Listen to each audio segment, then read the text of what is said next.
And here we are with the first snow of the year before December. I know I'm a bah humbug. It's so cold. I bit the bullet, and because of the snow this week, I got a gym membership. So here I am getting ready to go inside at stupid o'clock in the morning to make sure that I have enough time to get back and get ready for work and get the kid ready for school. Seems to be a nice gym so far. I'm enjoying it, and so we'll see if that continues. This is my third time this week, so we'll see. 7 miles on the treadmill done. Parking lot is pretty dicey. Almost bit it getting back to my car, so that's not fun.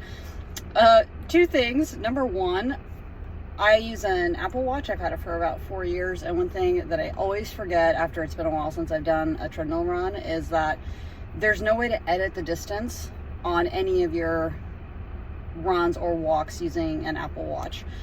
And they're doing an indoor run based on step cadence. Like, that's how they estimate your distance based on what you normally do on an outdoor run. So if you have enough outdoor run data, it'll just make that estimate. The problem is that my cadence seems to be like fewer. Like, step cadence is the number of steps you take per minute. Sorry, I should have mentioned that. So normally I'd be about 176, 180 something if I'm trying to go really fast. And on a treadmill, maybe because it's flat, maybe because I'm using different muscles, it's like 166. So I was calculating my distance to be a lot slower. And this is regardless of how fast I set the treadmill. On Monday, the treadmill was set to an 820 mile, and I was getting 940 miles on my Apple Watch.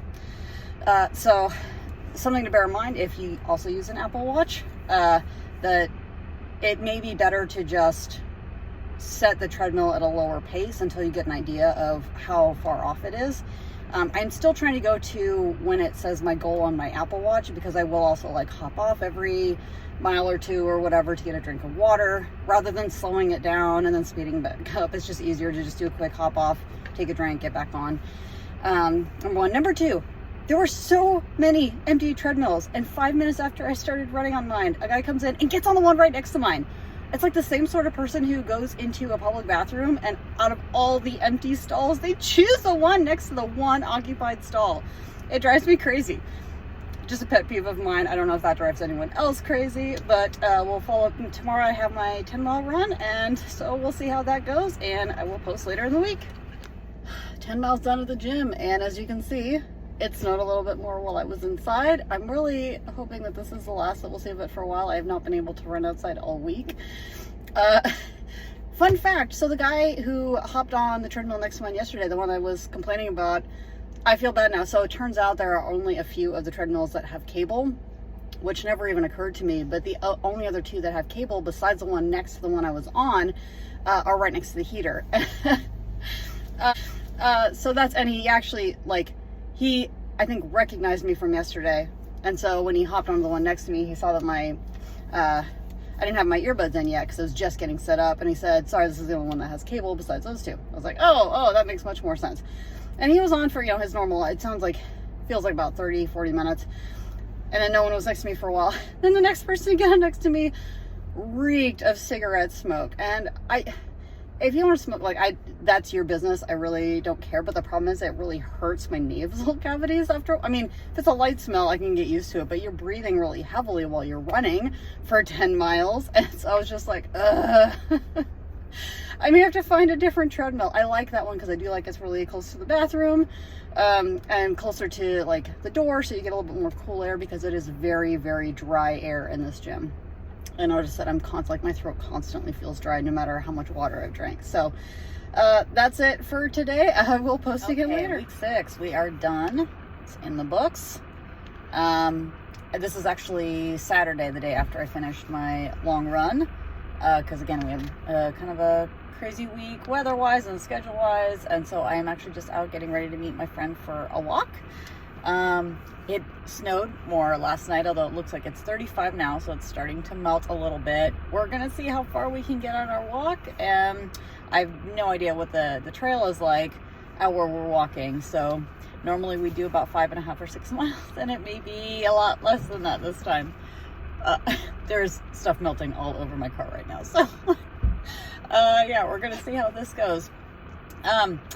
An important note on treadmill running, and this is something I totally face palmed. I couldn't believe I'd forgotten about this, but running flat on a treadmill is similar to running at a slight downhill, like, decline, I guess. Like, if you're running outside, I could not figure out why my heart rate was so low. It's normally in the 140s. If I'm really pushing it, like 150s. And my heart rate was consistently in like the 130s. And my cadence was lower, and it was because I was basically taking longer strides because my body thought it was kind of running at a slight downhill. To correct that, in order to get the same pace on my Apple Watch as what was showing on the treadmill, I found that if I increase the incline, and I don't know how it works if it's like standard across treadmills because I'm not a treadmill runner, but I just increased it up like one click to 0.5. And then kind of kept an eye on the pace that the treadmill said I was running at and the pace that my watch said I was running at. And because I was wearing my hydration vest, I never hopped off to like get a drink of water. I was able to just kind of, pull it in and from a little hose and get my sips of water.